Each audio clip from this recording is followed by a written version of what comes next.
Ieri in Consiglio dei Ministri abbiamo anche approvato l'elenco di 130 opere strategiche Italia Veloce, che sono state individuate specificamente dal MIT, Ministero per le Infrastrutture. A queste aggiungiamo anche le opere per Cortina, quelle di competenza di altri ministeri. Un lungo elenco di opere, da strade ad autostrade, da ferrovie ad aeroporti, individuate dal governo nel piano di investimenti per il rilancio dell'economia.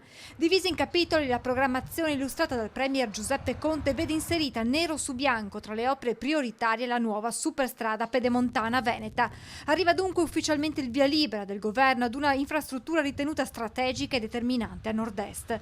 Accanto a questo è stato inserito anche il potenziamento dell'autostrada A4 con l'ampliamento alla terza corsia nelle tratte San Donà e Alvisopoli e tra Gonars e Villes. Nel capitolo nodi ferroviari per Venezia è inserito l'aggiornamento infrastrutturale e tecnologico, il ripristino della linea dei Bivi e il collegamento con l'aeroporto.